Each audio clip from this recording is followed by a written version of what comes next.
अस्सलाम वालेकुम बच्चों, उम्मीद है आप सब खैरियत से होंगे। लास्ट टाइम हम लोगों ने ट्रांजिस्टर को बहुत डिटेल में डिस्कस किया था और मैंने आपको ट्रांजिस्टर दिखाया भी था। तो ट्रांजिस्टर कुछ इस तरह से नज़र आता है। ये एक ऐसा इलेक्ट्रॉनिक कंपोनेंट है जिसकी तीन पिन्स होती हैं, एक एमीटर, एक बेस और एक कलेक्टर। इससे पहले जितने भी कंपोनेंट्स हम लोगों ने डिस्कस किए थे, मेजॉरिटी के दो पिन्स होते हैं, जैसे बैटरी का positive negative terminal, capacitor positive negative terminal. लेकिन ये एक ऐसा इलेक्ट्रॉनिक कंपोनेंट है जिसकी तीन पिन्स होती हैं। क्यों? क्योंकि ये जो ट्रांजिस्टर है ये बैक टू बैक दो पीएन जंक्शन से मिलके बना होता है। जैसे ये एन रीजन है, ये भी एन रीजन है, दरमियान में सैंडविच हुआ है पी रीजन। और यही हमारा एमीटर है, ये हमारा बेस है और ये हमारा कलेक्टर है। ये सारी बातें मैंने आपको डिटेल से बताई थी, ये कैसे काम करता है, इलेक्ट्रॉन्स का फ्लो कैसे होता है। अच्छा, अब आपको एक मज़े की चीज़ दिखाता हूँ। ये देखिए, मेरे पास एक बल्ब है और ये एक बैटरी है। बैटरी 1.5 वोल्ट की नॉर्मल बैटरी है जो खिलौनों में इस्तेमाल होती है। ये बैटरी इतना करंट नहीं दे सकती, इसलिए अगर मैं इस बल्ब को इस बैटरी के साथ कनेक्ट करता हूं तो बल्ब ऑन तो हो जाता है, लेकिन अगर आप गौर से देखें तो जितना ब्राइट इसको ग्लो करना चाहिए वो नहीं कर रहा है। इसका मतलब जितना करंट इसको चाहिए ये बैटरी उतना करंट प्रोवाइड नहीं कर सकती। आप कहेंगे सर इसमें इंटरेस्टिंग बात क्या है? वेल, इंटरेस्टिंग बात अभी आगे आने वाली है और वो ये है कि ये बल्ब मैंने अब इस मैजिकल सर्किट में कनेक्ट कर दिया। आप सोचेंगे मैजिकल सर्किट क्यों बोल रहा हूं, अभी पता चलेगा। तो वही 1.5 वोल्ट का सेल मैं इस सर्किट में कनेक्ट करता हूं और जरा बल्ब को गौर से देखें। ये देखें अब बल्ब कितना ज्यादा ग्लो कर रहा है। अगर आप भूल गए हो तो कंपैरिजन में देखें, पहले 1.5 वोल्ट का सेल लगाया तो इतना ग्लो कर रहा था और अब इतना ग्लो कर रहा है। वेल, ऐसा क्या हुआ है ये हम जानेंगे। लेकिन अभी हम क्या करते हैं, सेल की बजाय जो कि एक डीसी सोर्स है, हम लेते हैं ये वाला सोर्स। ये एक एसी सोर्स है, यानी ये ऑल्टरनेटिंग वोल्टेज और ऑल्टरनेटिंग करंट देता है। और ऑल्टरनेटिंग करंट के बारे में आप लोग जानते हैं कि इसकी वैल्यू बढ़ती भी है, कम भी होती है।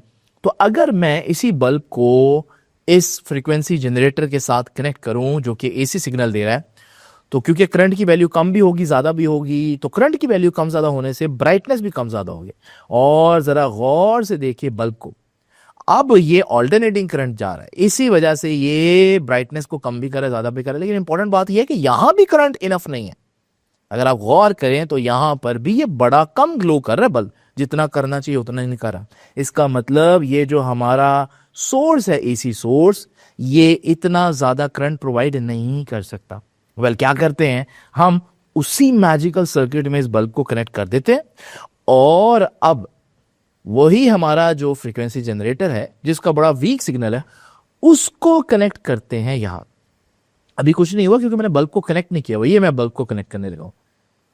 और जरा गौर से देखिएगा, वही ऑल्टरनेटिंग करंट जो पहले इतना कम था अचानक से इतना ज्यादा हो गए।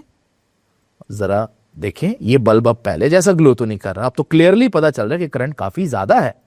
और अगर आप भूल गए हो तो कंपैरिजन में देख लेते हैं। ये देखिए, ये मैजिकल सर्किट के बगैर है और ये मैजिकल सर्किट के साथ है।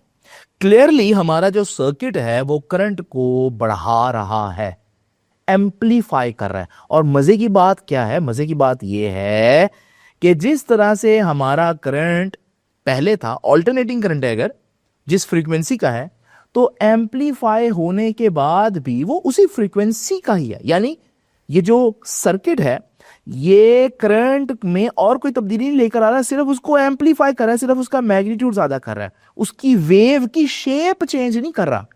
इसे कहते हैं हम एम्पलीफिकेशन। आप सोच रहे होंगे कि यार ये मैजिकल सर्किट के अंदर ना ये जो लगी हुई है ना चीज, इसके अंदर कुछ है जो इस सर्किट को मैजिकल बना रहा है और हमारा नन्ना सा वीक सा सिग्नल एम्पलीफाई हो रहा है ना। तो ये माचिस की डब्बी सी नजर आ रही है। अगर मैं आपको इसके अंदर दिखाऊं क्या है, तो इसके अंदर ट्रांजिस्टर है भाई साहब। इसका मतलब क्या हुआ, ये जो सारा एम्पलीफिकेशन का प्रोसेस हो रहा था, वीक करंट को स्ट्रॉन्गर करंट या वीक वोल्टेज को स्ट्रॉन्गर वोल्टेज में जो कन्वर्जन हो रही है, ये कौन कर रहा है? ये ट्रांजिस्टर कर रहा है। इसका मतलब transistor can act as an amplifier. It can be use in the process of amplification. यहां से हमें पहली डेफिनेशन मिल गई आज की। तो चलिए आपके नोट्स में देखते हैं एम्पलीफायर क्या होता है। एक device which can amplify the input signal is called amplifier. और याद रखिएगा who can act as an amplifier, transistor are used as an amplifier. ये बहुत इंपॉर्टेंट बात है। अच्छा, एक और इंपॉर्टेंट बात देखिए, इस मैजिकल सर्किट में अगर आप गौर करें तो माचिस की डिब्बी के ऊपर मैंने लिखा भी हुआ है, ट्रांजिस्टर का सिंबल बनाया हुआ है।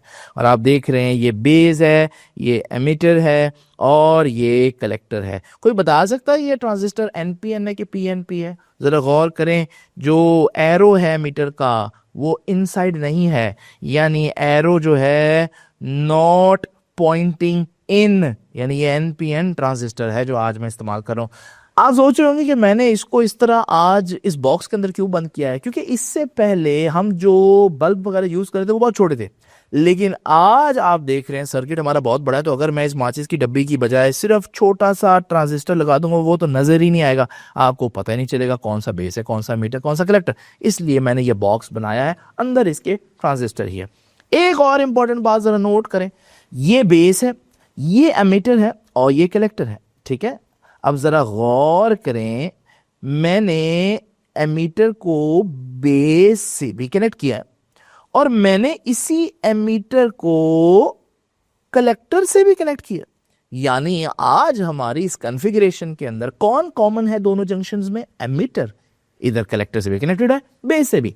इसे हम कहते हैं कॉमन एमीटर कॉन्फ़िगरेशन। और याद रखिएगा, अगर आपने ट्रांजिस्टर को एज एन एम्पलीफायर यूज करना है तो उसकी best configuration common ammeter configuration होती है।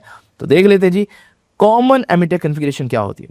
In order to use a transistor as an amplifier, it must be used in common emitter type, common emitter configuration होती है इसकी। चलिए पहले तो ये देखते हैं कि इस सर्किट में हम क्या कुछ कनेक्ट करेंगे। तो पहले हम बात करते हैं कलेक्टर एमीटर जंक्शन की। तो सबसे पहले मैं कलेक्टर एमीटर जंक्शन में लगाऊंगा एक बल्ब। आप इसको बल्ब की बजाय समझें कि ये एक रेजिस्टर लगा हुआ है, ठीक है, क्योंकि बल्ब जाहिर है रेजिस्टेंस देगा। मैंने बल्ब इसलिए लगाया है क्योंकि जो कुछ होगा वो हमें बल्ब की ब्राइटनेस से पता भी चल जाएगा। नॉर्मल रेजिस्टेंस ग्लो नहीं करती तो वहां हमें इतना ज्यादा पता नहीं चलेगा। तो आपने इसको रेजिस्टेंस समझना है। दूसरी चीज वो ये है कि मैं एक वोल्टेज सप्लाई लगाऊंगा कलेक्टर एमीटर जंक्शन में, ठीक है। इसे हम कहेंगे VCC। और आपने देखा कि जो VCC है उसका ये पॉजिटिव टर्मिनल है, जबकि हमारा ट्रांजिस्टर NPN था तो पॉजिटिव जो है वो N से है कनेक्टेड। इसका मतलब ये जो VCC है ये रिवर्स बायस में कनेक्टेड है और ऐसा ही होना चाहिए।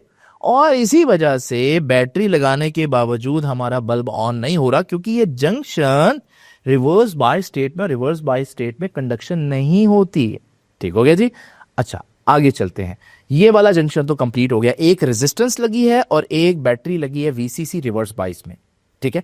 आगे चलते हैं। उसके बाद मैं एक बैटरी कनेक्ट करूंगा बेस एमीटर जंक्शन में, ठीक है। और ये जो बैटरी मैंने यहां कनेक्ट की है इसे हम कहेंगे VBB।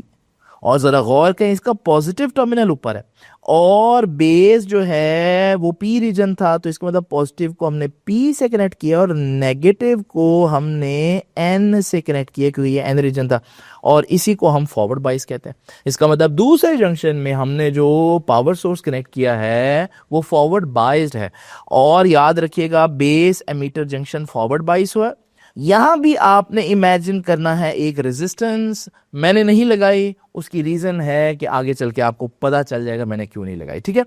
तो हम लोगों ने देखा कि हमारे पास दो जंक्शंस में दो पावर सोर्स लगे हुए हैं, एक VCC और एक VBB, एक फॉरवर्ड बायस में, एक रिवर्स बायस में, और दो रेजिस्टर्स लगे हुए हैं।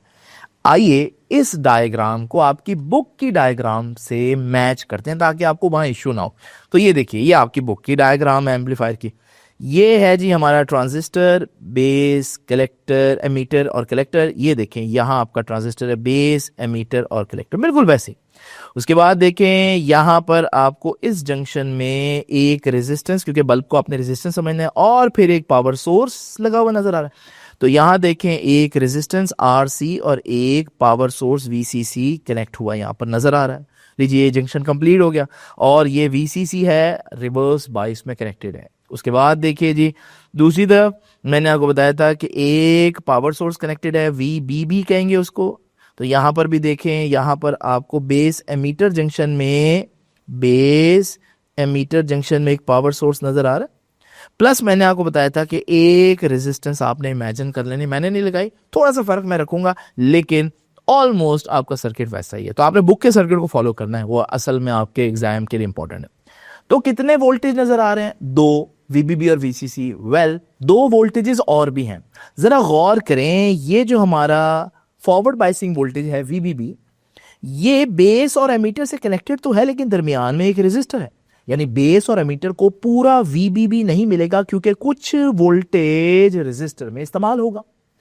तो फिर रेजिस्टर में इस्तेमाल होने के बाद जो वोल्टेज बेस और एमीटर के पास बचेगा VBB में से, वो है VBE, बेस एमीटर वोल्टेज। और वो कितना होगा? जितना मैं रेजिस्टेंस को एडजस्ट करूंगा उस हिसाब से बेस और एमीटर के पास वोल्टेज जाएगा। ठीक है, एक हो गया ये। यही वोल्टेज है जो एम्पलीफाई होगा, इसीलिए VBE को हम इनपुट वोल्टेज कहेंगे, ये याद रखिएगा। उसके बाद कलेक्टर और एमीटर पर आपको वोल्टेज एम्पलीफाई होकर मिलेगा, उसे VCE कहेंगे, कलेक्टर एमीटर वोल्टेज। और उसको क्योंकि वो आउटपुट वोल्टेज है तो हम उसको VO भी कहेंगे, जिससे पता चलेगा ये आउटपुट वोल्टेज है। ये चारों वोल्टेजेस का जिक्र मैंने किया हुआ नोट्स में। तो VBB क्या है? वो फॉरवर्ड बाइस कर रही है बेस एमीटर जंक्शन को। VCC क्या है? वो रिवर्स बाइस कर रही है कलेक्टर बेस जंक्शन को। और VBB और VCC दोनों बाइसिंग वोल्टेजेस हैं। उसके बाद देखिए जी, एक वोल्टेज हम इनपुट वोल्टेज के तौर पर बेस एमीटर जंक्शन पर देंगे, वो हमारा वो वीक सिग्नल होगा। और फिर कलेक्टर और एमीटर पर हमें एक वोल्टेज मिलेगी, वो हमारी आउटपुट वोल्टेज होगी, जो एम्पलीफाई होने के बाद मिलेगी। यहां तक आपको उम्मीद है समझ में आ गया होगा। ये फिर से वही सर्किट है, ये हमारे पास VCC है पावर सोर्स, और ये बल्ब कनेक्टेड है, लेकिन इस वक्त बल्ब ऑफ है क्योंकि VCC जो है वो रिवर्स बाइस में कनेक्टेड होता है, इस वजह से करंट फ्लो नहीं कर रहा। और मैं बेस एमीटर जंक्शन में VBB को कनेक्ट करता हूं, जैसे ही ये कनेक्ट होगा तो बल्ब ऑन हो गया है, ट्रांजिस्टर जो है वो करंट फ्लो करना शुरू हो गया। वजह क्या है? ये मैंने आपको लास्ट टाइम बताया था, आपको याद है मैंने आपको बताया था कि ये जो बेस होती है, जैसे ही आप इसको करंट देते हैं, जो कि आपने VBB के जरिए दे दिया, तो VBB ने जैसे ही बेस को करंट दिया तो ये करंट एक सिग्नल के तौर पर बेस में से जाता है और ट्रांजिस्टर को क्या कर देता है? ऑन कर देता है। ये बात मैंने आपको पहले ही बताई हुई है।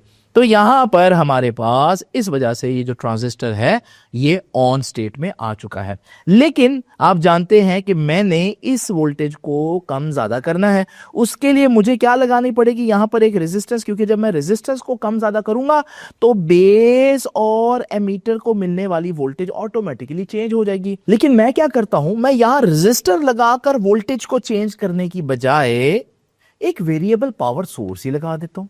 तो ये देखिए जी, मैं इस सेल को उतार देता हूं, क्योंकि इसकी जो वोल्टेज है वो तो 1.5 वोल्ट फिक्स है, और इस सेल को उतार कर इसकी जगह एक और पावर सप्लाई लेकर आता हूं, जिसकी वोल्टेज को मैं एडजस्ट कर सकता हूं। अब जरा गौर कीजिएगा, ये VBB नहीं है, क्योंकि मैं इसको चेंज कर सकता हूं। तो आप यूं समझे, इसके अंदर VBB है और इसके अंदर एक रेजिस्टर भी है। जब मैं इन नॉब्स को रोटेट करूंगा तो एक्चुअली में वो रेजिस्टेंस चेंज होगी, जिससे वो वोल्टेज जो बेस और एमीटर को मिल रही है यहां से, वो चेंज हो गई। तो आप यूं समझें कि अब मैंने क्या कनेक्ट कर दिया यहां पर? VBE। ये वो सिग्नल है, ये वो वोल्टेज सिग्नल है जिसको हमने एम्पलीफाई करना है। तो याद रखिएगा, यही हमारा VBE है। अब आपको VBB नजर नहीं आएगा, ठीक है। लीजिए, अभी आप देख रहे हैं कि बेस एमीटर पर वोल्टेज जा रही है, लेकिन वोल्टेज 0.4 वोल्ट है, इसलिए आप देख रहे हैं बल्ब ऑन नहीं हुआ। इसका मतलब बेस का करंट जो है वो इनफ नहीं है ट्रांजिस्टर को ऑन करने के लिए, हम इस वोल्टेज को ज्यादा करते हैं। तो लीजिए अब आप समझे, मैं रेजिस्टेंस चेंज कर रहा हूं और बेस एमीटर को मिलने वाली वोल्टेज इससे चेंज होगी। लीजिए जैसे ही मैं 0.8 वोल्ट्स पर पहुंचता हूं, 0.8 या 0.9 पर बल्ब ऑन हो जाता है। इसका मतलब हमारा ट्रांजिस्टर ऑन हो चुका है, अब करंट फ्लो कर रहा है। और अब बेस को जो करंट जा रहा है उसे हम IB कह देते हैं, और कलेक्टर में जो करंट फ्लो कर रहा है उसे हम IC कहेंगे। और ये दोनों करंट्स अब हमें फाइंड आउट करने हैं। तो चलिए देखते हैं कि IB कितना है। तो जो बेस करंट है वो किसके बराबर होगा भाई, हम लोग जानते हैं ओम्स लॉ कहता है V is equal to IR। यहां से I is equal to V over R, यानी अगर आपने करंट निकालना है तो आप पोटेंशियल और रेजिस्टेंस को डिवाइड कर दो। अब आप गौर करें, जो हमने पोटेंशियल अभी दिया है जिसकी वजह से बेस में करंट जा रहा है वो तो ये है, और मैंने इसको अब क्या नाम दिया है, ये हमारा VBE है, क्योंकि हम इसको बेस और एमीटर पर डायरेक्ट दे रहे हैं और इसको चेंज भी कर सकते हैं। तो लीजिए जी, हमारा जो बेस करंट की वजह बनने वाला वोल्टेज है वो VBE है, और नीचे आएगी रेजिस्टेंस, ये RIE है, ये बेस और एमीटर की रेजिस्टेंस बता रही है। ठीक है, तो रेजिस्टेंस कितनी होगी, वोल्टेज कितनी होगी, वहां से हमें पता चलेगा बेस में से करंट कितना फ्लो करेगा। और जैसे ही बेस में से करंट फ्लो किया तो बल्ब ऑन हो गया, क्योंकि सिग्नल जैसे ही बेस से मिलता है तो ट्रांजिस्टर ऑन हो जाता है। तो ये जो करंट है जो कलेक्टर में है ये कितना होगा, वेल इसको भी देख लेते हैं। हम लोगों ने लास्ट टाइम पढ़ा था बीटा के बारे में, करंट गेन। बीटा किसके बराबर था, IC ओवर IB के। और यहां से अगर आप गौर करें तो IC किसके बराबर होगा, बीटा इंटू IB के। और बीटा इंटू IB कितना है, IB तो अभी हमने VBE ओवर RIE पढ़ा, तो इसकी जगह हम पुट कर देते हैं VBE ओवर RIE। तो ये आ गए जी हमारे पास कलेक्टर का करंट, और ये था हमारा बेस करंट। तो डेरिवेशन में सबसे पहले आपने यही दोनों करंट्स फाइंड आउट करने हैं। उसके बाद देखिए जी, ये याद रखना VBE जो लिखा हुआ है ये एक्चुअली में हमारी इनपुट वोल्टेज है। ये बात मैंने ऊपर आपको बताई थी कि VBE इनपुट वोल्टेज है। चलिए अब बात करते हैं आउटपुट वोल्टेज की। तो आउटपुट वोल्टेज है यहां, तो उसके लिए यहां देखना है आप लोगों ने। ठीक है, जरा गौर से देखिए, ये हमारा VCC है, हम यहां पर किरचॉफ वोल्टेज लॉ अप्लाई करेंगे। ठीक है, ये हमारा VCC है। अब जरा गौर करें, VCC की कुछ वोल्टेज यूज होगी इधर RC में, और वो कितनी होगी, कलेक्टर में करंट है IC, रेजिस्टेंस है RC, तो कितनी वोल्टेज ड्रॉप होगी इस रेजिस्टेंस पे, IC इंटू RC, क्योंकि V इक्वल टू IR होता है और हम V वोल्टेज निकाल रहे हैं। और उसके बाद आगे देखिए, ये हमारे पास बाकी क्या रह जाएगी, VCE। तो जो VCC है वो कुछ इधर ड्रॉप होगी, बाकी हमें as an output voltage receive होगी। ठीक है, अब जरा यहां से हम VCE अगर निकालें तो VCE किसके बराबर होगा, VCC, ये ICRC उधर जाकर माइनस हो जाएगा। ठीक है, ICRC। और VCE क्या है, VCE आउटपुट वोल्टेज है, याद रखिएगा। तो VCC माइनस ICRC, इस इक्वेशन को भी जरा गौर से देखना है आप लोगों ने। ठीक है, लेकिन IC ये तो हम लोग पहले ही फाइंड आउट कर चुके हैं ना, कलेक्टर का करंट। तो हम क्या करते हैं, कलेक्टर के करंट को यहां पुट कर देते हैं, तो यह आ जाएगा VCC माइनस IC की जगह ये वैल्यू पुट करेंगे, beta VBE RIE base emitter resistance, और ये IC की जगह आ गया, साथ RC एज इट इज आ जाएगा। ठीक है जी, इस इक्वेशन को मैं इक्वेशन नंबर 1 कह रहा हूं, जरा ध्यान रखिएगा। ठीक है, चलिए अब हम देखते हैं अगली बात। और अगली बात समझाने के लिए मैंने बल्ब को थोड़ी देर के लिए पावर सप्लाई के साथ कनेक्ट कर दिया, और इस वक्त पावर सप्लाई बल्ब को 3.2 वोल्ट्स दे रही है। मैं इस वोल्टेज को चेंज करूंगा, और बहुत थोड़ा चेंज करूंगा। अभी 3.2 है, मैं इसमें 0.5 वोल्ट्स का चेंज लेकर आऊंगा, यानी 3.2 से 3.67 तक लेकर जाता हूं। आपने बल्ब को देखना है कि बल्ब की ब्राइटनेस में क्या चेंज आता है इतने थोड़े वोल्टेज चेंज से। तो जरा देखिए जी, मैं इस नॉब को रोटेट करता हूं तो वोल्टेज को आहिस्ता आहिस्ता बढ़ाता हूं, 3.3, 3.4, 3.5 और यूं 3.7 तक लेकर आ गया। नोट करने वाली बात यह है कि बल्ब की ब्राइटनेस में कोई खास चेंज आया नहीं है। ये वोल्टेज चेंज इतना कम था 0.5 वोल्ट्स का कि उसने करंट को बहुत थोड़ा चेंज किया है। लेकिन अब जरा वापस अपने उस सर्किट पर चलते हैं। वहां पर हम लोग यहां पहुंच चुके थे कि हमारा जो ट्रांजिस्टर है वो ऑन हो चुका है। अब सारी बात यहां से आगे शुरू होती है। मैंने वो जो 0.5 वोल्ट्स चेंज किए थे बल्ब को पावर सप्लाई से कनेक्ट करके, अब दोबारा चेंज करूंगा। अब दरमियान में ट्रांजिस्टर भी है, ये याद रखिएगा। तो मैं 0.9 वोल्ट जो इस वक्त है या 0.8 वोल्ट, इसमें वोल्टेज चेंज लेकर आऊंगा 0.4 वोल्ट्स का, 0.5 वोल्ट्स का। आपने बल्ब के ब्राइटनेस को चेक करना है, ठीक है। तो जरा देखिए, मैं थोड़ा सा वोल्टेज बढ़ाया, बल्ब में देखें कितना करंट चेंज हो गया। और देखिए दोबारा मैं वोल्टेज चेंज करता हूं, वो देखिए, ये नहीं कि मैं वोल्टेज बहुत ज्यादा चेंज कर रहा हूं, वो देखिए मैं 0.9 से 1.3 पर पहुंचा हूं। इसका मतलब वही 0.4 वोल्ट्स चेंज किए हैं। लेकिन यहां पर 0.4 वोल्ट्स का चेंज कलेक्टर में करंट को कितना ज्यादा चेंज करा। मतलब यहां इनपुट वोल्टेज मैंने थोड़ी सी चेंज की है, लेकिन आउटपुट पर वोल्टेज इतनी ज्यादा चेंज हो गई है। इससे ही तो कहते हैं एम्प्लीफिकेशन। और हम कह सकते हैं कि आउटपुट का जो चेंज है और इनपुट का जो चेंज है, अगर मैं उसको डिवाइड करूं तो मेरे पास आ जाएगा वोल्टेज गेन। इसे ए से रिप्रेजेंट करते हैं और यही हम लोगों ने अभी मैथमेटिकल डेरिवेशन से फाइंड आउट करना है।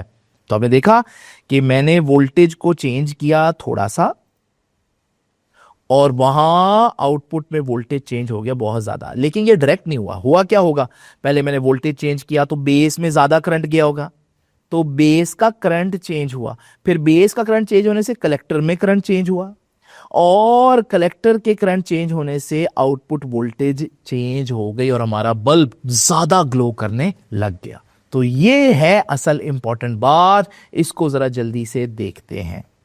तो देखें जी, हमने बहुत ही स्मॉल सिग्नल दिया, वोल्टेज चेंज दिया डेल्टा वी इन। उससे हुआ क्या, पहले वोल्टेज था वीबीई इनपुट वोल्टेज, अब वो चेंज हो गया वीबीई से वीबीई प्लस डेल्टा वी इन। जितना मैंने चेंज किया, जैसे वीबीई पहले था 0.9 वोल्ट्स था और मैंने चेंज कितना लेकर आया, 0.3 वोल्ट्स का जो चेंज लेकर आया, ठीक है। उससे हुआ क्या, पहले बेस में करंट चेंज होगा तो आईबी से क्या हो जाएगा, आईबी प्लस डेल आईबी। उससे फिर कलेक्टर में करंट चेंज हो जाएगा तो आईसी से क्या हो जाएगा, आईसी प्लस डेल आईसी।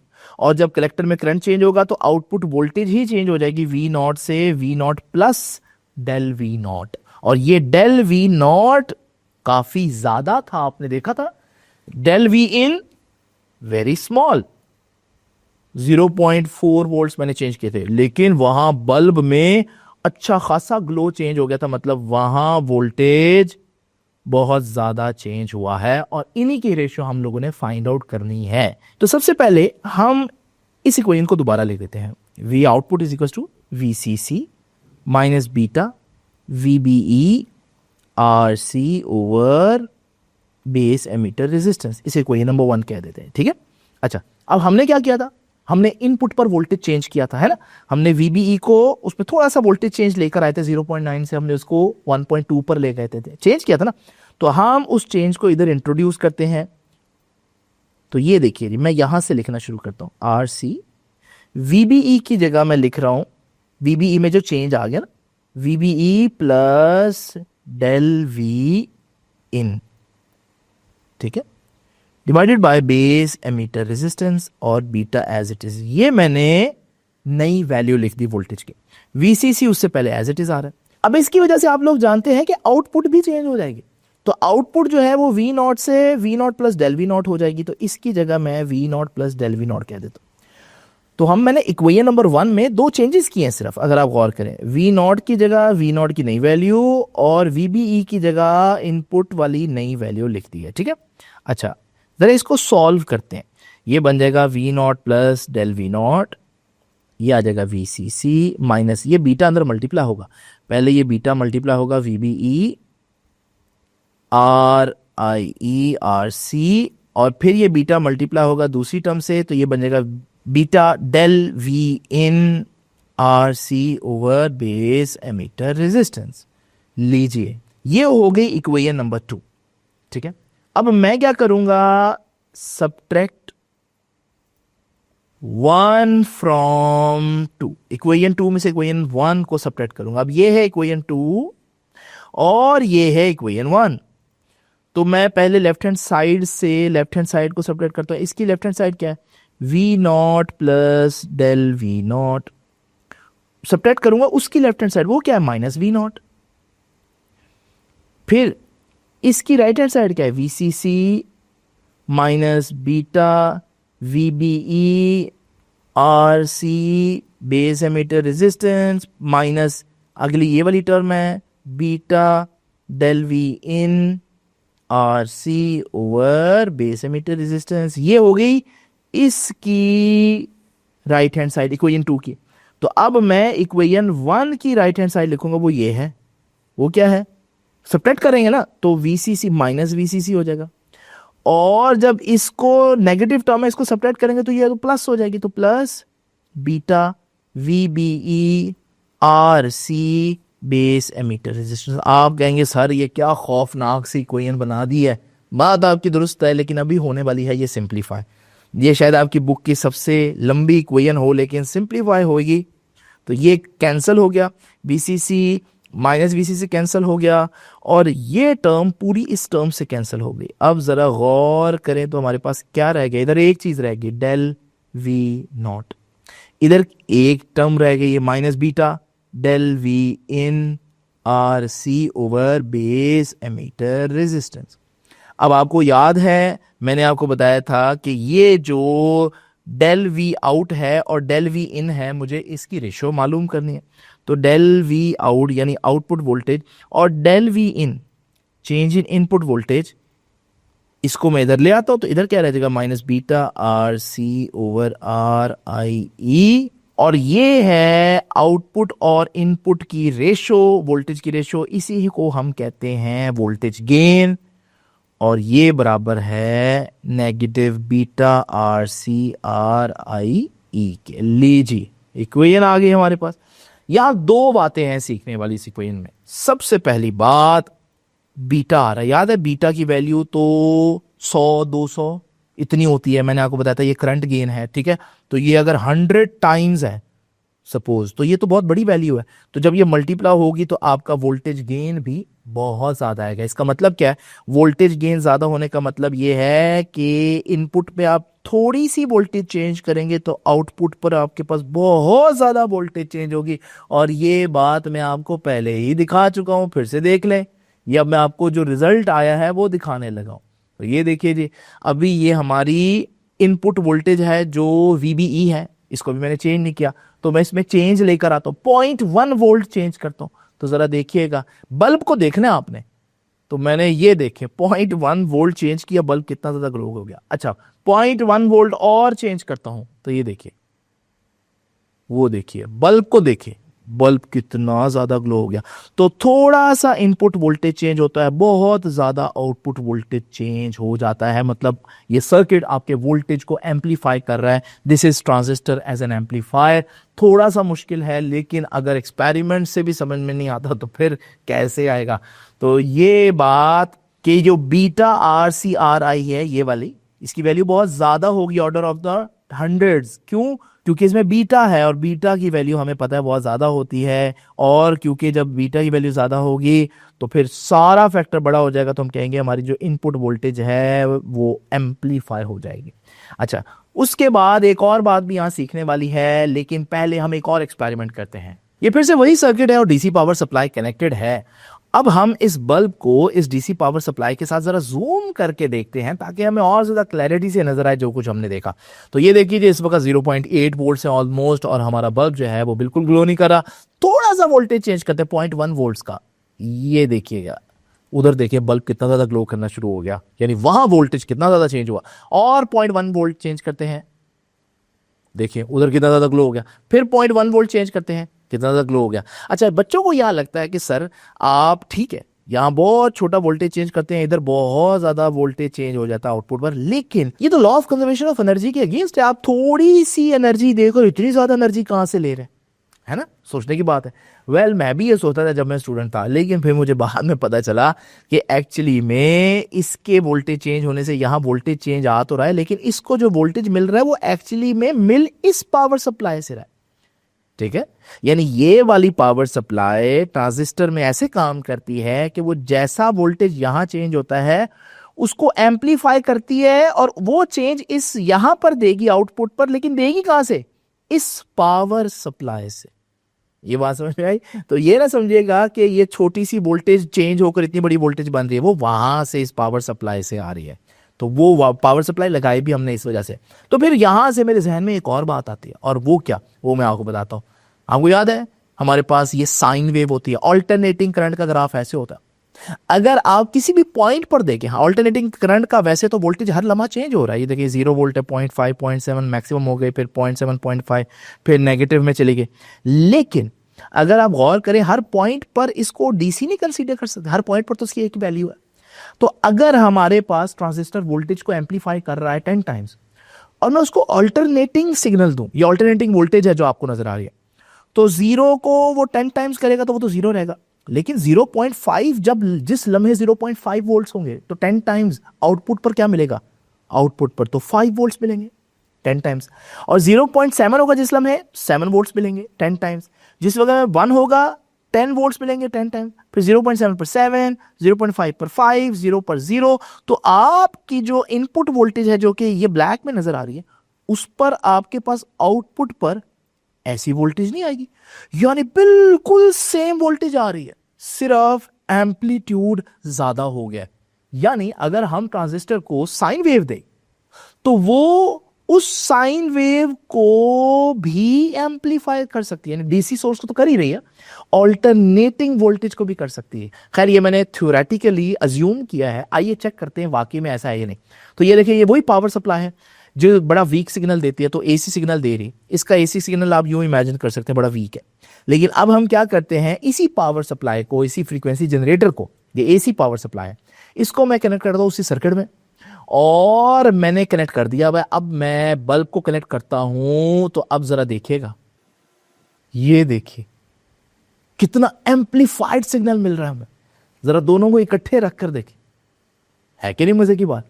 अब हो क्या रहा है यहां पर, यानी आप मजे की बात देखें, ये है एसी सोर्स, ये तो डीसी सोर्स है, लेकिन ये एसी सोर्स बिल्कुल इस डीसी सोर्स से भी वैसी ही साइन वेव निकलवा रहा है आउटपुट पर। सिर्फ फर्क यह है कि इसका एम्पलीट्यूड कम था, इसको एम्पलीट्यूड बहुत ज्यादा है। लेकिन ये एम्पलीट्यूड यहां से नहीं आ रहा, ये एम्पलीट्यूड आ रहा है इस सोर्स से। तो जैसा वोल्टेज चेंज होगा इनपुट पर, वैसा ही वोल्टेज चेंज होगा एम्पलीफाइड आउटपुट पर। ठीक है, तो वेव की शेप नहीं चेंज होगी। तो एक काम करते हैं ना, हम यहां स्पीकर लगाते हैं। तो जरा देखिए, पहले मैं स्पीकर लगाता हूं इधर, आपने जरा देखना है स्पीकर का साउंड।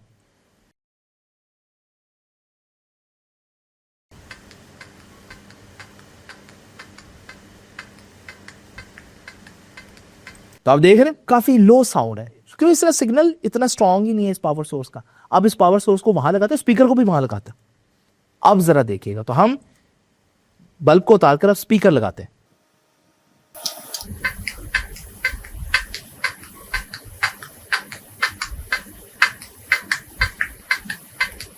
तो आपने देखा कितना ज्यादा एम्पलीफाई हो गया सिग्नल। तो एम्पलीफिकेशन का प्रोसेस ही तो स्पीकर में इस्तेमाल होता है। माइक्रोफोन से आप इतना हल्का सा बोलते हैं हेलो, और स्पीकर में हेलो इतना ऊंचा सुनाई देता है। ये ट्रांजिस्टर्स के कमाल है भाई। लो जी, ये यहां पर हमारा लेक्चर खत्म होता है, लेकिन एक बात रह गई है, और वो ये थी कि यार नेगेटिव साइन आ रहा है। ये नेगेटिव साइन पता है क्या बताता है? बीटा बता रहा है एम्पलीफिकेशन होगी, नेगेटिव साइन बता रहा है कि सिग्नल इन्वर्ट हो जाएगा।